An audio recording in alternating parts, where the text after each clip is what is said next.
Hi, everyone, and welcome back to Good Grief Life After Loss. I'm your host, Skylar Jackenthal, and today's episode is a conversation with Linh Luu, who survived a tragic and preventable car crash that took the lives of her boyfriend, Misha Romanenko, and their dog, Keeper. On January 19th in San Francisco, an out-of-control driver in a Tesla struck Lynn's car at nearly 100 miles per hour. The force of the crash killed Misha and Keeper and left Lynn critically injured.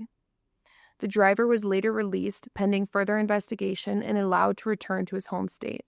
7 months after this accident, no one has been held accountable. This is Lynn's story. It's a story about unimaginable loss, but also deep, enduring love. What it means to carry that love forward while finding healing and purpose through advocacy. Since the accident, Lynn has shared her story on TikTok to honor Misha and Keeper, speak out, and connect with others who are grieving. In our conversation, Lynn opens up about those first impossible days, the memories that keep her going, and how she's finding her voice in a world that changed in an instant. Whether you've lost a partner, a pet, or someone you love deeply, I hope this conversation reminds you that your pain is valid, your love is real, and you are not alone. Let's get into it.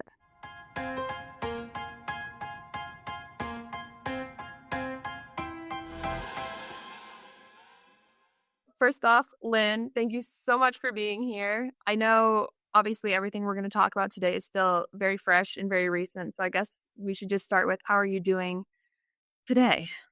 Today is an emotional day for me, if I'm honest. There's a song that I was listening to while I was walking my dog that was just about who am I without my person, like I'm just kind of like whose hand am I gonna hold when you're gone? And it made me really, really emotional. Because Nisha and I used to do everything together. Um, so it hit like a tender spot, and I was just out in nature, and it was the one place that he loved the most. So I was just basking in the sun and the air, and just trying to remember him and love him and honor him in that moment. But today is a tender day for me. How are you? Thank you for sharing. I'm doing good today, but I know those moments are always so tough where you're just having like a totally normal day, and then that one song plays or something happens, and all of a sudden it's just immediately takes you back. So, yeah. Yeah. It's always one song or one like touch. Like this is really weird, but I've I've not been able to like touch my own hands, like intertwine my own hands like this because I'm just so scared that it would remind me the feelings of holding his hands. And so since everything that's happened, it's really hard for me to like hold my own hands. I don't know, it sounds weird. But it's like those little things that you wouldn't even think of, that like that I wouldn't have thought of that, but like, that makes sense to hear. But that's also heartbreaking to hear at the same time. So I hope with time you're able to get there. But um I will, before this episode starts, I'll have done an introduction of you, but I feel like obviously you can introduce yourself better than I can. So I'd love if you could just start by kind of introducing yourself to the audience. Who are you? Where do you live? What do you do? And then, of course, what, brought you to the podcast. Yeah. Well, my name is Lynn. I live in San Francisco, and currently I am an IT manager for a company in Silicon Valley. Um, and meeting you was actually a blessing for me that day. But my life entirely changed 7 months ago, and it's not something that I ever thought my life would be like now.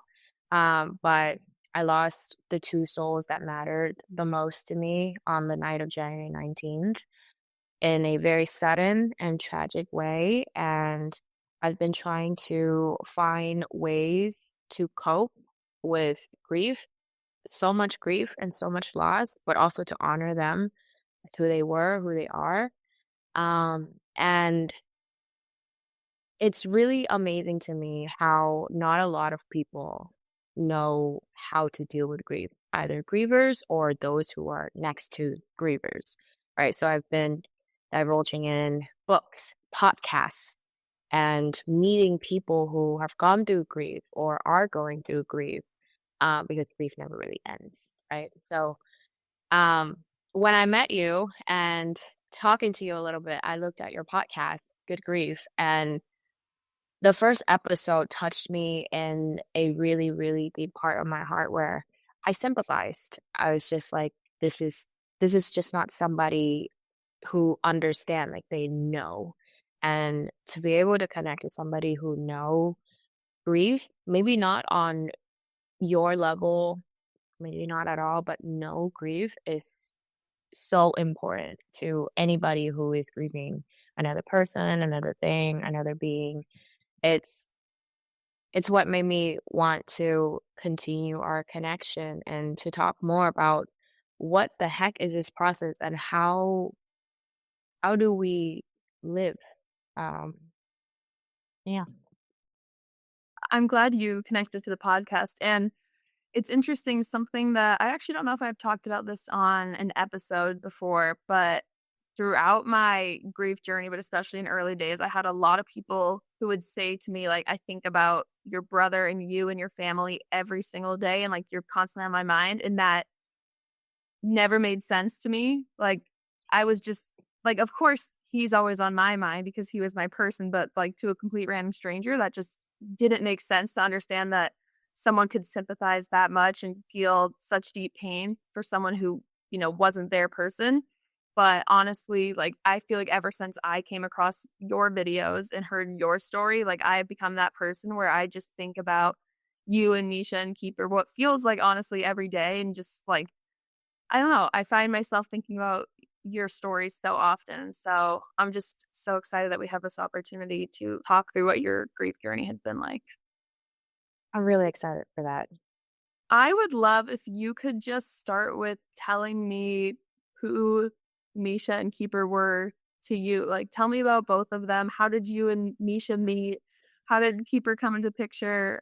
Just tell me about your relationship. I love this part. I love talking about them. So I got Keeper when I was 18, and it was very, very funny, but we I was babysitting his brother from the litter, and I was, for sure going to like keep this dog. And then the next moment, the dog was actually given to like another family member. So I'm distraught. And my family went back to the breeder and was just like, are there any other ones? And Keeper at this point is called number 5 because he's the last one of the litter. Is sitting in his crate all the way in the back, just like doesn't want to talk to anybody. And they're like, we'll take that one. It's so crazy that no one wants him. So they brought him home, and I write my uncle a long message of why I am the perfect person for Keeper and I want to keep him and how I was going to feed him and take care of him. And he's like, all right, all right, all right. It's your dog. Okay. And ever since then, we just been inseparable. I mean, like, he was with me through my college life. He was with me through so many moves, through 2 long-term relationships where he's seen me at my happiest, he's seen me at my, saddest, lowest. He just experienced everything with me, and there wasn't Lynn without Keeper. It was just like it kind of rolls up your tongue, right? So that was like my dog, like my little person. I would just go home and be so excited to be with Keeper. I met Misha actually when I didn't expect to meet anyone at all. I had gotten out of a long-term relationship where I was telling myself, like, you know what? This is the time for you and you only. Let's learn about solitude. Let's see what this means. The next day I get like a text or a message on Instagram from a mutual friend. And, I thought he was joking, but he was just like, I found your future husband. And I was like, "Huh? Okay." And I'm playing along and he's like, "No, seriously, like he's this, he's quality and everything." And I'm like, "Okay, all right." Then I get like a video call and it's from this friend and he's like, "Yeah, so like I was telling you, he's this is this here he is." And Nisha picks up the phone and I was like, "Oh my God, you're real." And he's like, "Yeah, so are you." And this mutual friend is also friends with my aunt and uncle. So this entire time, Nisha was sitting there having drinks with them and like hearing all of these things that they're saying about me, like, oh, how, I'm in the tech scene and of course, like my family, they were just like, yeah, she's great and everything. And he's like, yeah, I just had to find out for myself who's this person that they've been like talking about. And he set a date for us on the following Saturday. And the weirdest thing, Skylar, is that when I saw his face on video, I knew I never met him, but I blurted out like, "Have I seen you before?" Because his energy was just so Mhm. familiar. It was like I've known him my whole life. And that was how our first date went. He planned out the whole date, didn't tell me where he was gonna take me. He was just like, "Wear something nice, I'll pick you up." And it was like we've been together for a really long time and he was just picking me up for like our like 100th date. Um and we watched the sunset and some tourist was taking a picture of the Golden Gate Bridge and we were in the picture and it was such a beautiful picture that they approached us and we were just like, can we airdrop you this picture because it's so cute. And ever since then we have been inseparable. There was no second date needed. Like we were just together and we enjoyed each other's company. And at first I would be over and I would be like, I actually have to go home. I have to, take care of Keeper. And Misha was like, who is this Keeper? And he actually was just like, I need to meet this Keeper. And he would always roll his eyes. But as soon as they met, it was like Lynn is in the background. And it was just Misha and Keeper. And I'd never seen Keeper loved another person as much as he loved me. And with Misha, it was like I didn't exist to him. He was just like, where's Misha? Like whenever he sees me, he always like looks like this to just see if Misha was behind me. And soon enough, me and Keeper became me, Keeper, and Misha. And on Saturdays, we'll go to the farmers market in Embarcadero, where the ferry building is. We grab coffee, we'll grab bread. Keeper will get a treat from our favorite dog treat vendor, and it's just beautiful. That was our life, and I loved every second of it. And Misha taught me a lot because he was a lifeguard. He was also an athlete, so a triathlon athlete. And he was in a really bad accident when he was in high school that prevented him from pursuing triathlon professionally, but he took that opportunity to coach. So he was also a swim coach, a running coach, and he loved outdoors, nature things. So he loved rock climbing, zip lining, hiking, surfing. I can go on and on and on about the amazing person that Misha was and is, and always so kind. You will never meet a person on this planet that could say Nisha ever had a sad phase or a bad day around them. It was always good. And he healed so many parts of me that I didn't even know was broken because of how calm he was. And when I get anxious, he would like take me by the hand and he's like, it's okay. It's okay that you have these feelings. You're allowed to have these feelings. Let's talk about it. Let's talk about these feelings. Or like he'll just like walk with me because he knows like taking fresh air is like my favorite thing to do when I'm frustrated. He was so considerate, so empathetic. And it was he was one of those people that, when he sees somebody in need or somebody who has less than he does, instead of giving them a look, he'll befriend them. Instead of asking them, "How can I help you?" or "What can I get for you?" He just really tries to get to know them. Like, "Who are you? I want to know you." And he'll go out of his way to say hi to them the next day or to meet them.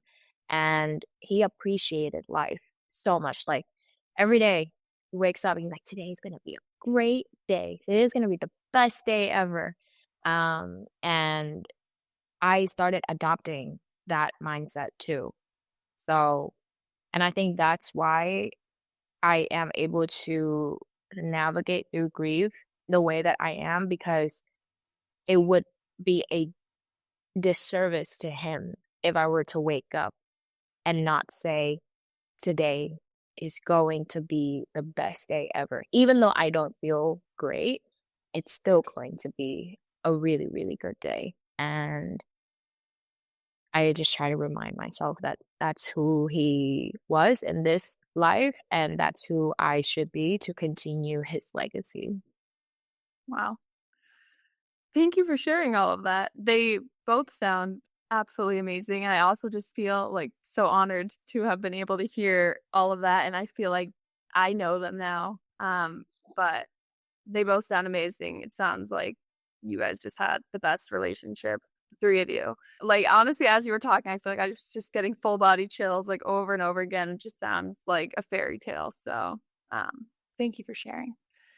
Uh, but obviously, you're on this podcast for a reason. So, as we know, there isn't the fairy tale ending that you would think would come with that story. So, would appreciate if you could just kind of set a scene for like what you remember from the day of the accident.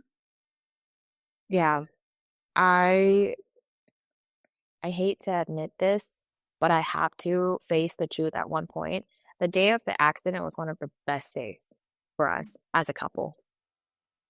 And we every day is a great day for us, but that day was an amazing day. We woke up, it was awesome. We banter back and forth. And we knew that we had to go see my family in the evening. And so we just tried to do as many things together as a couple as possible. And we danced around the house with Keeper. And we weren't even supposed to bring Keeper. I wanted to leave him home, but then Misha had already had his leash in his hand, and I couldn't do that to the kids. So I was like, let's just go. It's fine. And we're driving on the same streets that we normally would, like any other day. And Misha always offered to drive because one, he's a good driver, and two, that's just who he was. He's a gentleman.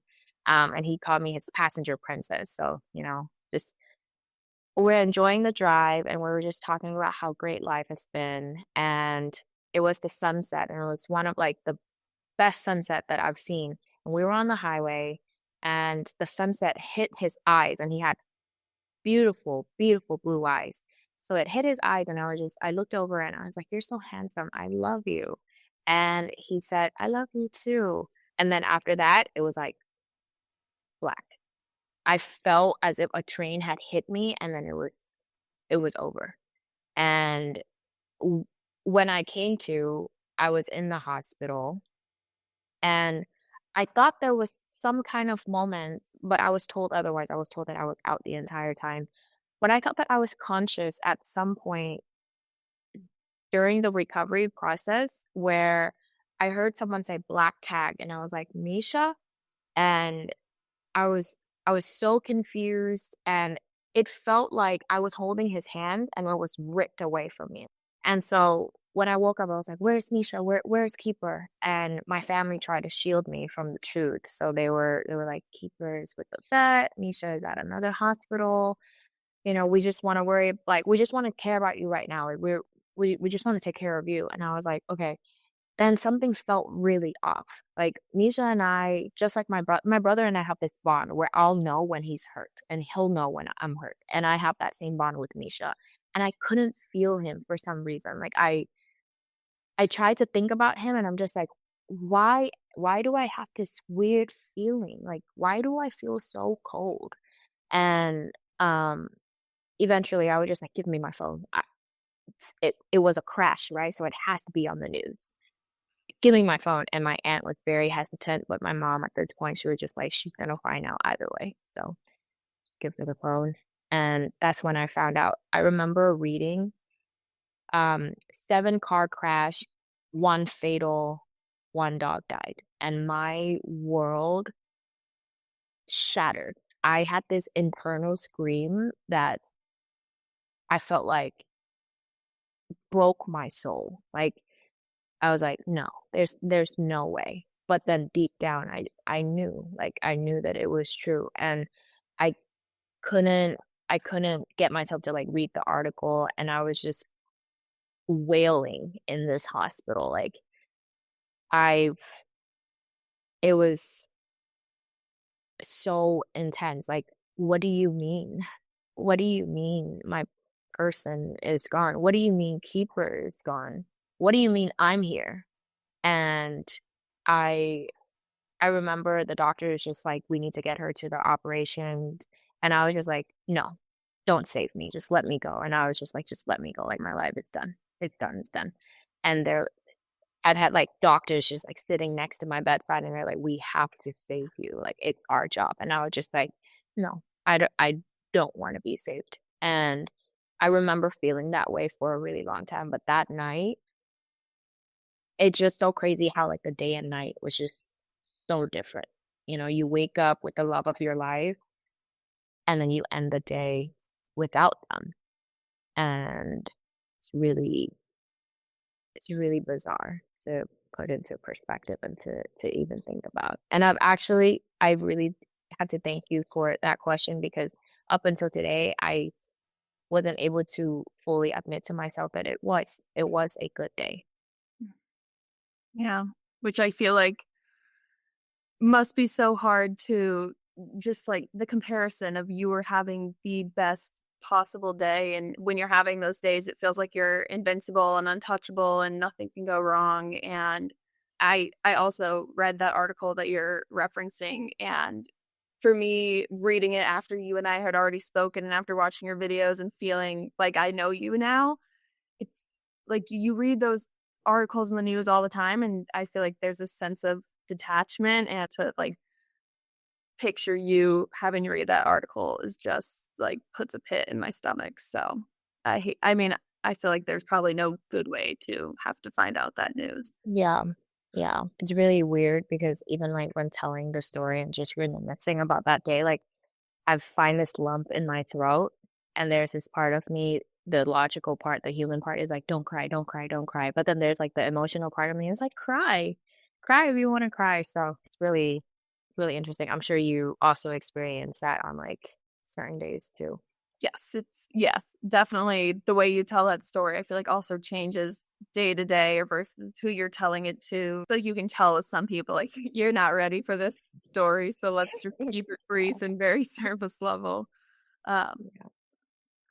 So I wanna kind of shift into the grief journey, which again, it's you're really only a few months into the grief journey, so I'm sure it's already evolved and adapted so much it will continue to change. Um, but can you start by sharing what was your grief journey like those first like initial few days and weeks? How did grief manifest like physically, emotionally? What do you remember from those first few days and weeks? Um, wow. Yeah. The first 5 days of coming back to the hospital, I lost 15 pounds. Couldn't eat, couldn't keep food down. It's not like I could move, you know. I just gotten out of operations and I was in bed the whole time. Um, my physical pain was like none comparable to like my emotional pain, so I didn't even feel it. I did not need any medication, no ibuprofen, no painkillers, because I genuinely didn't feel the physical pain. All I felt was just in my heart and in my spirit, and it's the hardest thing for me was laying in our bed. I, like, couldn't stop smelling his pillow and looking around the room and wearing his socks, his ridiculous toe socks, and remembering how much I, like, hated it when he would talk about it, but now it's, like, the closest thing that I have to him, and looking around the room and, like, it just felt like all of these memories of us laughing and jumping around and, like, being us just, like, all came together, and it was really, really painful, and I remember thinking, like, "Just want this to, like, be over. I just want this to stop, like, it's too much." It's like it was a quiet room, but it was just so loud. Yeah. The silence was loud. The emptiness was loud. His side of the bed, how empty and how cold it was scary, it was terrifying. Um, and I didn't open my blinds for 6 months straight. I just started opening my blinds, like, 2 weeks ago. Because the idea of, like, seeing the view that he once loved It was just too much. Um, and those days of that first week was like hell-bent. It was like back and forth between like, is this real? No, this can't be real. How can this be my life? Holy cow, he's gone. Like, do I really have to say the B word? Like where's keeper? And it was just like so many things. And I looked like a dead person. My grandpa would FaceTime me and he's like, "Oh my God, like I don't recognize you. Like what happened?" And I was like, "I don't know. I don't want to talk about it." I had my best friend slept over with me for the first 2 weeks, and like honestly, God bless her, because I feel like without her I would have had night terrors every day. Um and a lot of crying. A lot of crying, a lot of wailing. Like, I remember sometimes I would cry and it would be, like, inaudible. Like, there would be no tears coming out because I'm, like, running out of tears and my body has stopped producing tears, but, like, I'm crying. Like, there's just no amount of people or words could have made anything better. And I was yeah, it was horrible, and I remember feeling this pull to being more spiritual, like, meditate. Like, there's just this voice in my head, it's like, "Just meditate, just meditate." Misha loved meditating. This guy could have meditated and slowed his heartbeat down so slow, you would have thought that he's dead. Like, that was how good he was at meditating. Always trying to teach me how to meditate, and I never learned. Meditating had never been for me. But that particular day, I was just like, meditate. You have to meditate. And I was just like, fine. And I laid down, closed my eyes, and I remember just like meditating. And I was like, I feel guilty. I feel like if I choose help, I'm choosing me and not you. And I don't want that. And I hear him as if we're having a conversation, and he clearly was just like, you choosing help does not mean that you choose yourself. It means you choose us. So choose us. Don't think about it as choosing you. And I was just like, okay. And at this point, like, Misha could have said anything and I would have been like, okay, yeah. So that's when I started to sign up for like therapy and getting more help and being more honest with myself and posting more videos. Um, but yeah, like those first 5, 6 days was absolute hell. I remember the very day that I found my very, very first smile, and it was May 12th, and it was 7 p.m. And I document this. And I was like, wow, my first time smiling again was in May, the 12th of May. And I was just watching a TV show, and that was it too. I was scared to turn on the TV because that was something that Misha and I did together. So I didn't watch TV for a really long time. I didn't want to read books. That was something that we also did together. I didn't want to listen to our favorite songs. Like, I was just so scared of like being reminded of the love. And that's what it was. I was just trying to shut out the love and just allow the pain in. Because at this point, feeling the pain, I refused to. But feeling that love again, knowing that the person who helped me produce that love isn't here anymore, that would have been twice as painful as anything else. Yeah. Maybe you're starting to get to this point already, but I feel like I also remember having those moments where, like, the things that started off as very painful memories, or like to do something for the first time without my brother, was just a very surreal, uncomfortable, sad, painful thing. But it is crazy to see how over time, like, those things that once caused so much sadness and had such sad memories eventually become happy, and they make you smile to do them and like remember them in a happy way. So sounds like you're starting to get there, but it takes time. Yeah, no, for sure. Something we had talked about when we chatted last was like that journey of living your life again and like starting to live, which I feel like you just started hinting at, like finding your smile again for the first time. But how has it been for you to just start living again? What has that been like?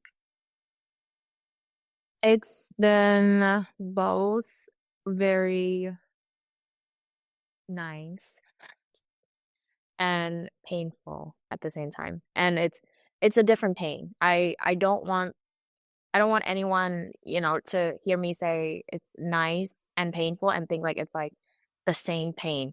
Grief, and that's the thing about grief is that she's got a whole arsenal of different pains that she can give to you on any given day. And grief does not care if you distract yourself. She'll wait.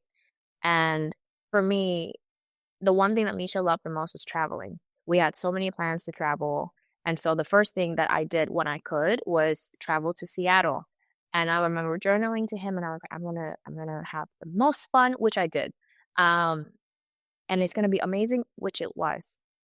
But I remember one Thursday I was exploring, Seattle. I went to the Pike's Place Market. Somebody gifted me a bouquet after I was just thinking, how funny would it be if somebody gave me a rose? And I was gifted a bouquet. It was an amazing day. I came back to my hotel room completely shattered. Every being of me just missed him. I was like, dang it, like, why are you not here? And I felt angry. I just felt angry that he wasn't here. I felt angry that I was experiencing that with him. And I felt so weak and I just cried.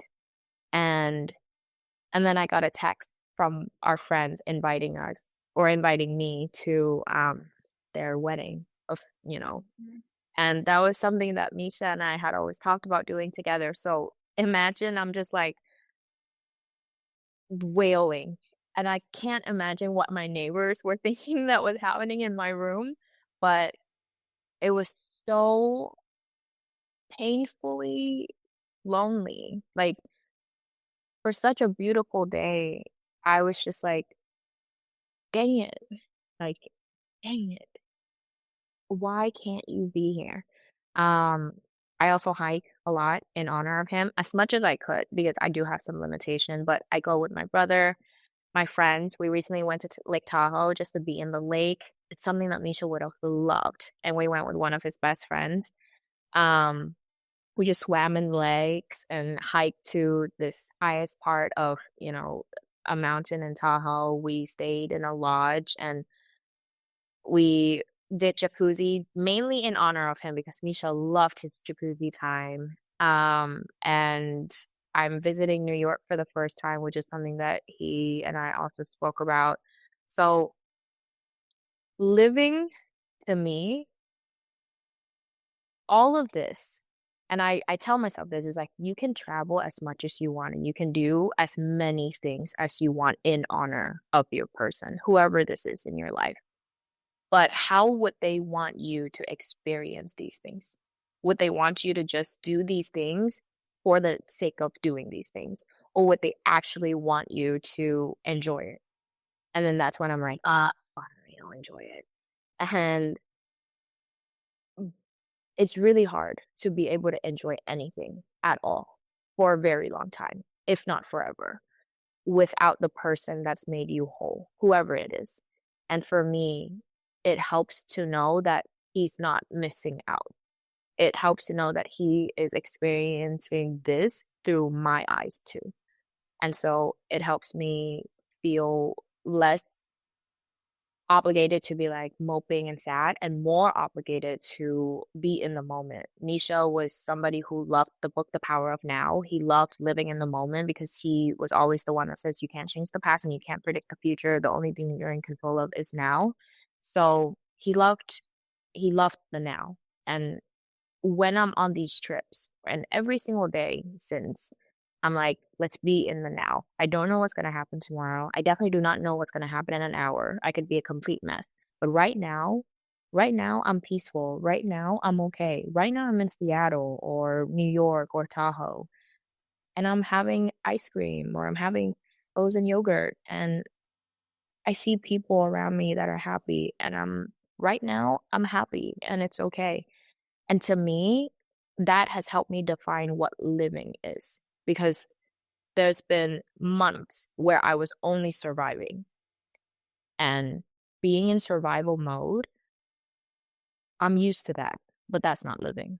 I I've said this to myself, and I've said this to other people that I've met who are also on their own grief journey. We're only surviving. If this is how you feel, where you like have to wake up and you're like, oh, I have to do this, I have to do that, or "Oh, I have to go here, I have to go there. Okay, let's just get the day with you're surviving. You're bracing. Living is I get to do this. Okay, let's do this. And it's just I'm not always like this. I am 99% of the time, "Oh, I have to do this." But when that 1% does happen, where I do feel this gratefulness that I get to do certain things, I take full advantage of that, because it's really hard to get that feeling nowadays. I just absolutely love your both like self-awareness and almost what feels like your mantra of living, like just this beautiful positive outlook, knowing that like most days suck and you don't want to get out of bed and you don't want to go live and do these things that should be fun and that you wish you were doing with Misha. But I love that at least you're continuing to tell yourself you can't just go through every day surviving from 9 to 5. Like you have to find ways to live and to enjoy it. So I love that outlook. But I know grief is just so tricky and it does make it so hard to enjoy those days to the fullest without having them be laced with sadness. But I think that's okay at times. Like, I think it's okay to have a little sadness mixed in with the happiness, but feels like you're on your way to getting back to living, which I love to hear. Um, Something that I didn't experience myself because I lost my brother when I was in high school is going back to like the reality of the real world and the working world after loss. So I'm curious to hear your perspective, your experience. What was it like having to return to like normal working life after experiencing loss? Ah, I um I tried to extend my disability leave as much as I could, just so I didn't have to go back to work. And so in California, you're entitled to, or you're covered for 6 months. So I was just like, I'm gonna take advantage of those 6 months, because I was really close with the people that I worked with. And when everything first happened, my manager was the first person that my family called. I'm very close with him. And he's like, why are you worried about work right now? And I was like, I need you to do me a favor and I need you to keep this private. I do not want anyone to know. Well, of course, the next day the CEO sends me like flowers and the EAs. And I was just like, okay, this is too much. And my biggest fear is going back to work, and I haven't been back to my office actually. But my biggest fear is when going back to the office, I see the look, and I know you know the look. I just I'm so scared of getting that look on people's faces. And I've already received some, like, I'm so sorry for what happened through Slack. That I mastered how to handle. I just don't know how I would be able to handle that in person, like on the fly, without time to be like, okay, I can ignore that for a while and come back. So coming back to work, I've had the opportunity to be at home, so I haven't needed to see so many people. But I will be honest, the first day was a good day, and then the second day was absolute mess. I was like crying the whole day, because Misha and I used to work from home together, and he'd be in his office, and I'd be here. And he would be yelling up like, "Hey babe, do you want food? Are you hungry?" And that second day, I was looking out for that, knowing that it isn't gonna come, right? And when it didn't come, I was just like, "What am I doing?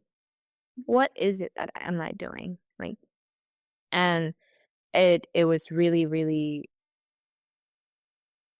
hard, and then I like to have music on while I'm working, and the song Nights Like This by Benson Boone Mhm. came on, and I've listened to that song 1,000 times.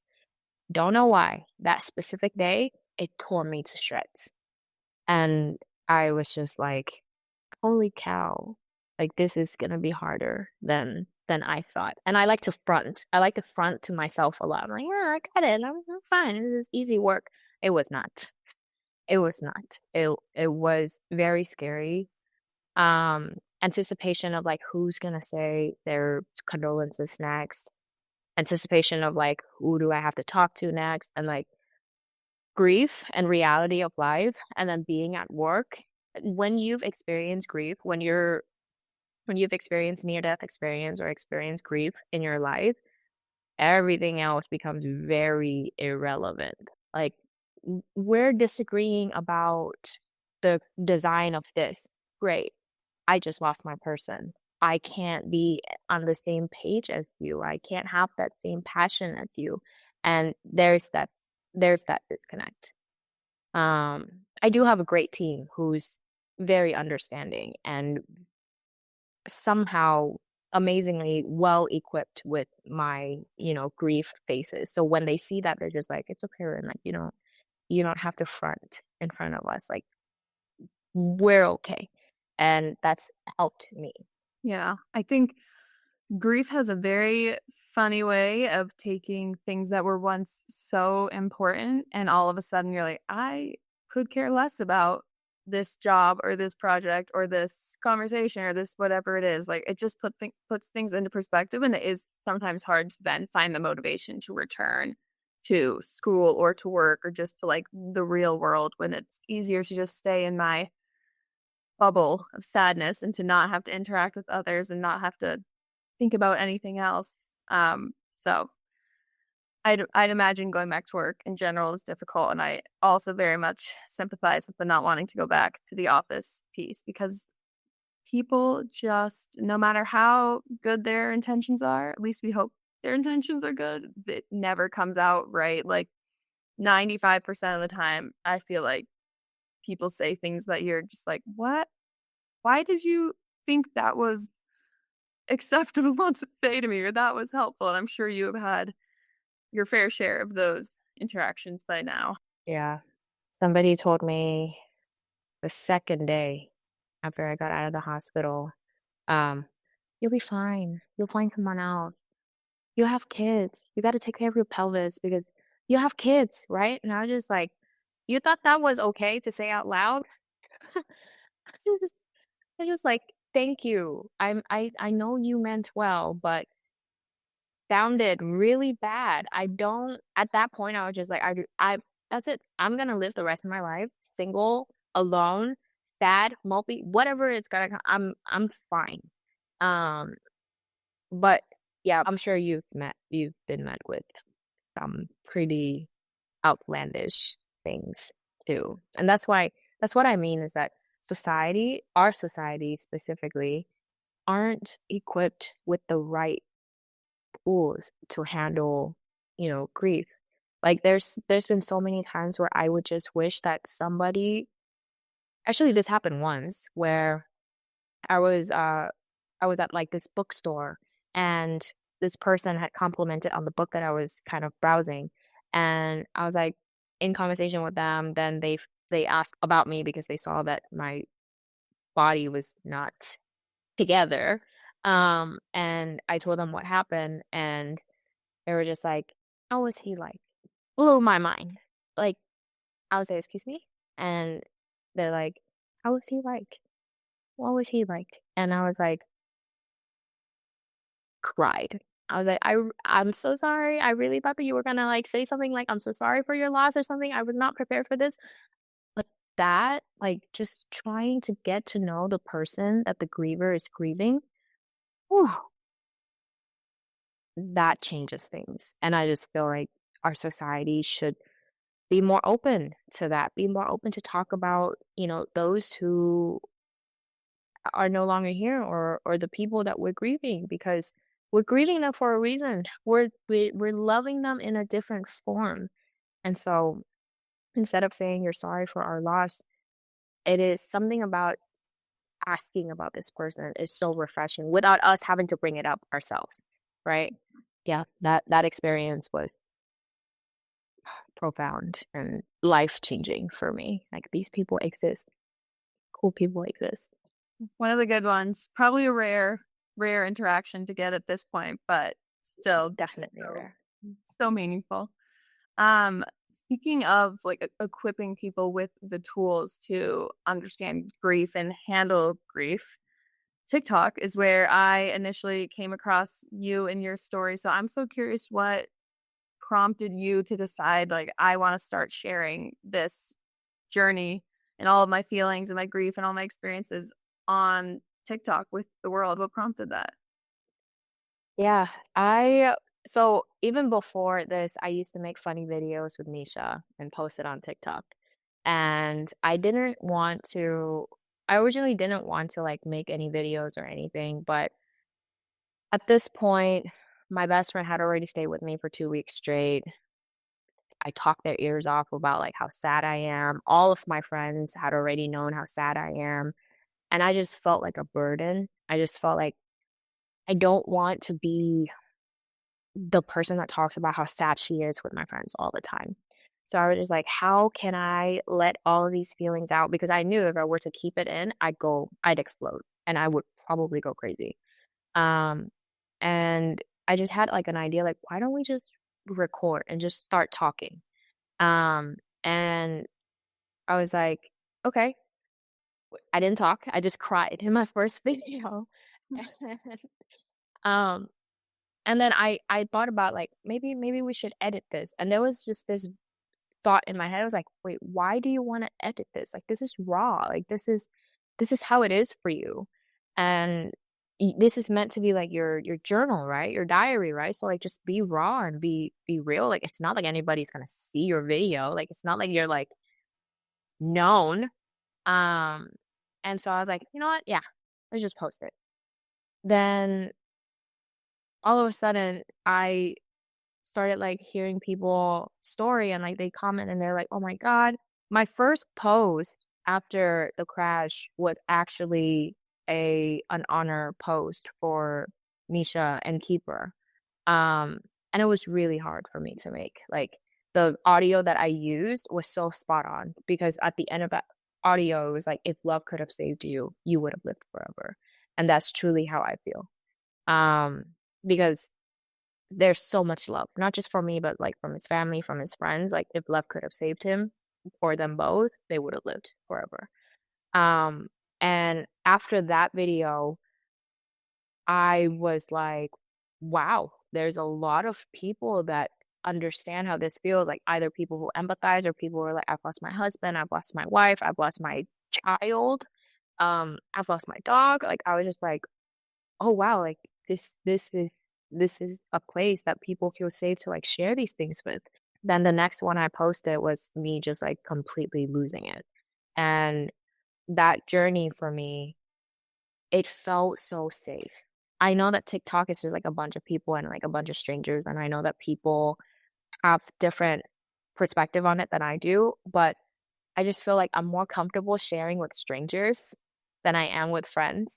And maybe it's the thinking of like they don't know me anyways, you know? Then they're probably not gonna come across my page again. Like it's probably just gonna be like a scroll and stop type of thing. So why not? Um and that's why I decided to like post more. And it was also a form of therapy for me. I go to therapy once a week and I just honestly don't think that that's enough. I I love talking my feelings out. It helps me analyze and understand what I'm going through.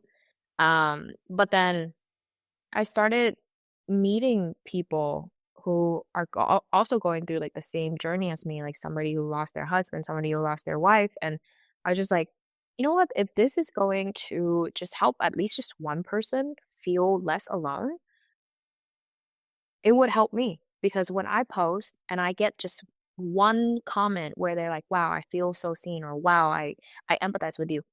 I'm like, I feel great. So imagine if my videos however messy, however calm, however it is, can help another person, I was like, that's pretty cool.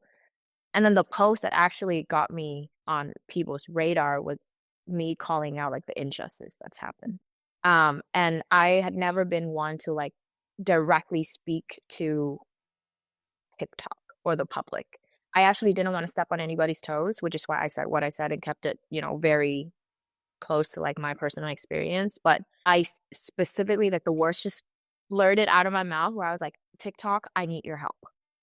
And at that moment, I was like, "There's no turning back." Like, this is probably gonna go nowhere, but there's no turning back. And as soon as it was posted, not 24 hours later, I had, like, a million views, and I was like, "Oh, no, what have I done?" But after that, then people started coming back to my page, which is, like, not something that I thought was gonna happen, and I was like, "Oh, wow, okay," like, they see value in me posting about my journey, and that's what's kept me going because it's good for my soul too. I maybe some people think differently, but it's really good for my soul to just being able to, like, relate with other people or know that, there's someone that can feel less alone when they see my videos. Yeah. I mean, even scrolling through the comments of your videos from, like, more recent videos to older videos, like, it's just so clear to see how many people, one, are, like, sympathizing with your story, but also sharing their own stories and sharing that it's helping them. So I loved seeing those comments. And you just kinda started to touch on how you're also using it to advocate for justice, which was one of the first videos of yours I saw that it's like this accident that took Misha and Keeper was so preventable and, like, should never have happened, did not need to happen. So I'm curious how you're carrying grief with also that sense of injustice and wanting to advocate. How are you carrying those 2 together? Honestly, I am not like a saint. There's been so many times where I just wanna, like, go and be a very, very bad person to everybody and just let my anger come out because that's really what it is. I'm angry. I am so angry that what happened happened and how preventable it was. And to even think, like, there was a child involved, like, one of the cars that was in the pileup was a baby. I was angry, not just for myself, but for Misha, for Keeper, for everybody else that was involved, and it was one action of one individual that didn't even live in my city, that had 0 care, and the more I allow myself to, like, think that way, the more my grief intensify in a different phase that I would recognize, which is anger.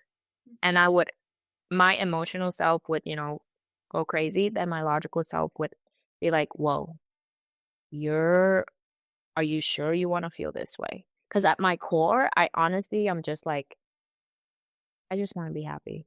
And if not happy, I just wanna be at peace. That's all I want. And so when I am out of balance of that, I I don't know how I learned this trick, but my logical self would just be like, "Are you sure you wanna go this route? I mean, you can, but are you sure you wanna be this angry?" Um, and that helps me pull myself back where am I okay? This happened. I cannot change this. I can't change how this person is. I can't change their actions that led up to what happened. How can I make a change so that this doesn't happen to anyone else? And doing that has helped me kind of marry the 2, the anger and the grief together. Because whenever I talk about this person, this individual that's caused so much pain, there's nothing but anger. And I I try very hard not to show it. I don't like to show my anger. I don't like to feel angry. So, you know, reminding myself that this feeling, this emotion is not who I am at my core. This is not what I normally am. This is not my normal state. Let's pull it back. Let's talk about the facts and let's see what we could do going forward. And so instead of being angry about something that I can't change or somebody that I can't change, I look into organizations that support, changing certain laws in the city, certain rights in the cities, and talk to certain people that give me updates on what's going on with the investigation, and be a support system for anybody else who's gone through, like accidents like this, because any car accident is so preventable. It's very preventable, and it just shouldn't happen, but it does. Yeah. If there are people listening right now who like want to get involved, who want to support you and also advocate for Misha and Keeper, like what are ways that other people can get involved or support? Like, is it just sharing your videos? Is it reaching out to lawmakers? Like, what can other people do? Um, that would make me cry if that does happen. But yes, sharing the video, talking about it. Also, all of this is like public knowledge, so people can like search it up. Um, the person that people would reach out to would be the DA. So messaging the DA or sending in letters to the DA, not rushing them, right? But just to ask for like, what's the update on this? I think when the people who are supposed to protect us in the city know that we want answers, they tend to give answers. I don't think it's their job to give everybody answers, but when asked, they will. I also don't want to antagonize them because they're here to help. But if if anyone were to want to help, it would be spreading the words. It would be reposting my video, um, emailing or mailing our DA in San Francisco asking for an update. But no matter what, please do not. Like, I know that we know where this person live. Please do not try to look for him. Do not try to look for him. Do not do anything. Not for me, not for Misha, not for people, not in our name. Like, I do not want anyone to get any negative impact from trying to help us. So I think the best way to go about this, even though it takes a long time, is to be civil and to go the right route, which is using our, right of speech and our resources and the people who are supposed to protect us to give us information. Yep. I mean, hopefully this podcast will help spread awareness, but we can also link maybe the email to the DA in the caption. And if people want to help, and I hope people want to help and get involved, then we will make that happen. So thank you for sharing ways to get involved. No, thank you. Yes. I want to start moving into the healing part of your grief journey, whether we're there or not. But I'm curious, um, have you found ways now to be able to honor Misha and Keeper? Like, what does that look like? Or how in the future do you hope to continue honoring them? Yeah, I laugh when you said healing because we talked about this, and I've also talked about this with my therapist and my friends. I joke, and when you've met grief, dark humor is your friend. Mm-hmm. I love dark humor. But I used to tell people, and I still tell people, whoever romanticized healing should be jailed because it is not pretty at all. Like, people say like, "Oh, I'm in my healing era," as if it's like beautiful and butterfly. No, it is disastrous. It's messy. It's painful, but it heals at the end after Mm-hmm. you figured out the problem and you work through it. Um, how I heal now is, one, cry. Whenever I need to cry, I cry. I was told that crying is a way for your soul to speak when words can't. Um, and when you cry, what you do is you're turning this negative, heavy energy, because we're all just energy in physical form, you're turning this heavy energy into a lighter energy. That's why after babies cry, they're happy. That's why after we cry, we're like, oh, that feels so good because you're alchemizing your energy from heavy to light. So I just cry. I literally wail, cry, sniffle, like however it is. Sometimes I cry and I can't even catch my own breath. But afterwards, it helps. Walks. I love going on like mindless walks. I just don't have a destination. I just walk. And whatever thought that comes in my head, I just let it flow. Or you're like, oh, okay, you're criticizing yourself. Sure. I just don't judge myself for anything that I am thinking about. Because what's the point? This whole walk is meant for me to purge all of these thoughts out. So it's doing what I want it to do. I shouldn't stop it. Um, and singing. I used to love singing, and after the crash, after losing Misha and Cooper, I couldn't sing for a really long time. And I recently found my love for singing again. So I sing in the shower, at home when I'm by myself, just humming, um, and meditating.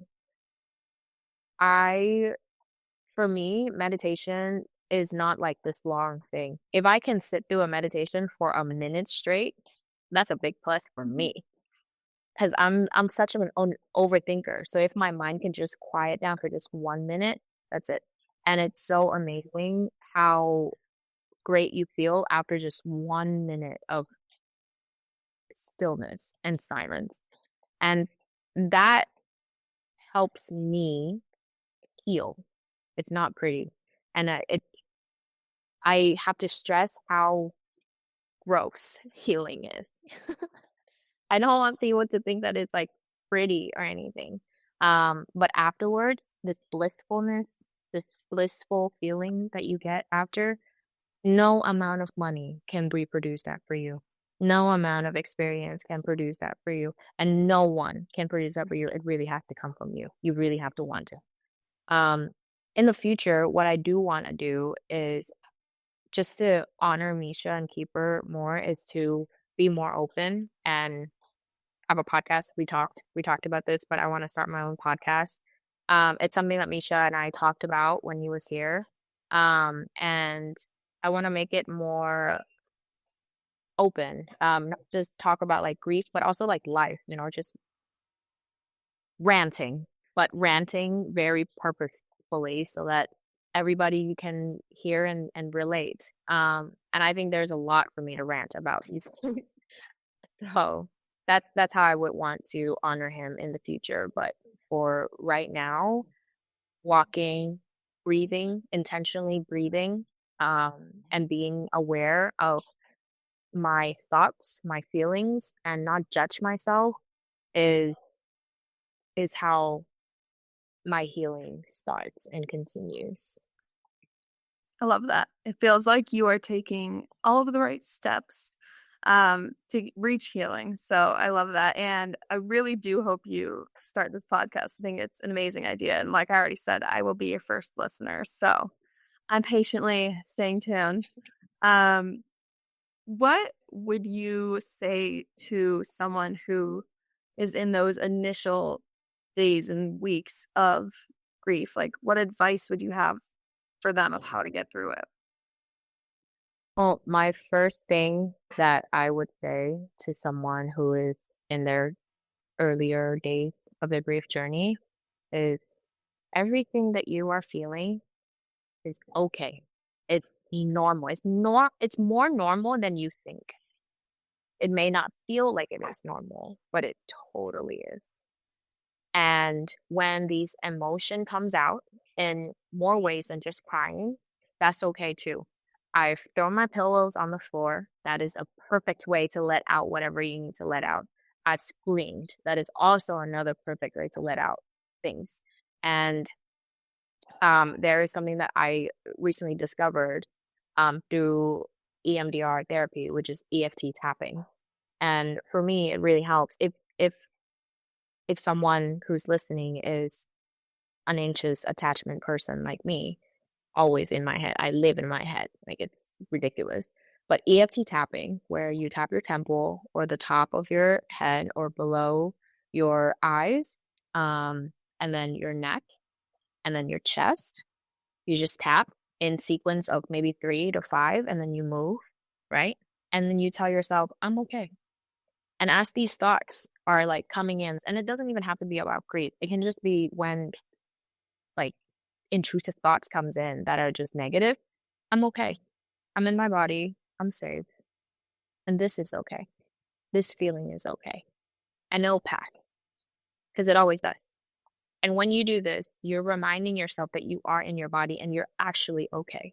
Because what anxiety is fear of the unknown, fear of what could happen next that you can't handle, right?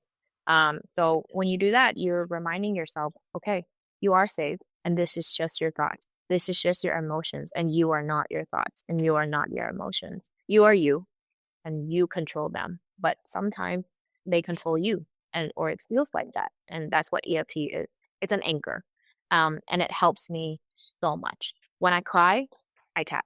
Like when there's like intense emotion, I'm just like, okay, yeah, this is okay. This is fine. But you are safe, and it helps me feel so grounded. And it's almost kind of like a hug for yourself.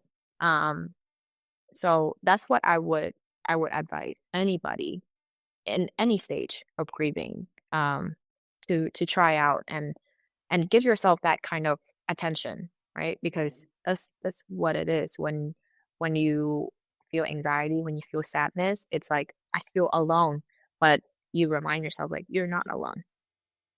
You are here with you, and it sounds so cliche. It does, I know, but it's like you are here with you. Like if you think about it, you know? So that's what I would recommend. I can't wait to learn how to do EFT tapping and try it because I think we all need a little bit of that in our life. So I will keep you updated on how that goes. Yeah, I would spam you with video. I would just like start sending you videos of EFT tappings because what EFT is, it also helps with manifestation. If you have any listeners that are big on manifesting, EFT tapping has helped me with manifestation so fast. And to anybody who like doesn't believe in like manifestation, we're gonna sound like crazy people to them. But I fully and firmly believe in manifestation. And manifestation does not mean intentional manifestation, manifestation generally. So you can manifest something negatively and you can manifest something intentionally. Doesn't matter. And all of that is just how much you think about something, how intentional, how strong it is, how you go about it. So if you're constantly thinking like, I'm okay, but you're feeling otherwise, it doesn't matter. It's manifestation. So you are okay. Like, and I've manifested, my new promotion at work. I've manifested new opportunities that I'm getting. I've manifested my current dog. And I it's all through EFT tapping. It's like having a really strong anchor, a really good anchor helps too. And you can also manifest money, but that's like a topic for another day because it also works. And I can show you. Just you and I can show you too. Okay. I'm so down. I'm game. And spam me with all of those videos. Ready. Um, Well, okay. I feel like you have been a wealth of knowledge today. So thank you just for being here, for trusting me and my listeners with your story and the story of Misha and Keeper. I feel like I learned so much about Misha and Keeper. So I just feel very grateful that you trusted me and my audience to share all of that today. I'm so appreciative. And I just want to honor how generous it feels that you came onto the podcast to share your story, to share your insights. So thank you. And before we wrap up, I will open the floor back up to you if there's anything else you want to say or anything we didn't get to talk about. Any last words for my listeners?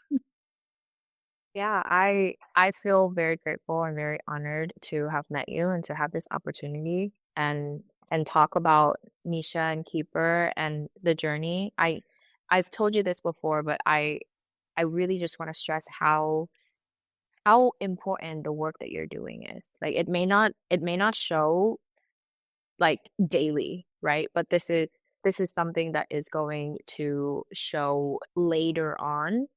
I I'm just so honored. I'm very excited for how this podcast will go and will turn out for you. And if there's one thing that I honestly think people can take away from this is be brave, however that looks like for you, because your battles are yours.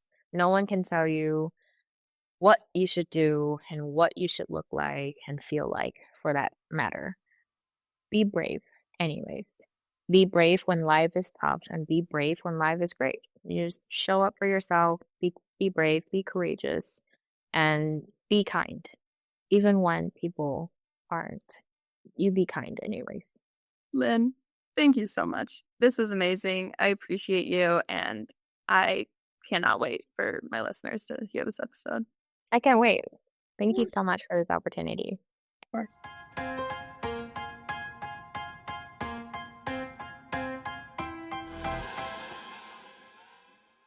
What a truly amazing and inspiring episode. Lynn, thank you for sharing your heart with us, for trusting us with Misha and Keeper's story, and for showing us what it looks like to grieve openly, honestly, and with so much love. To everyone listening, if Lynn's story moved you, please take a moment to watch and share her videos. Small acts of care can ripple further than we know.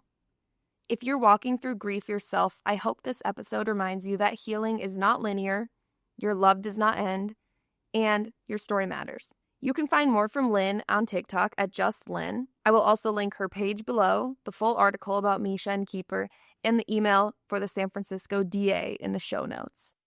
As always, thank you for being here, and I will see you next Thursday for another episode of Good Grief.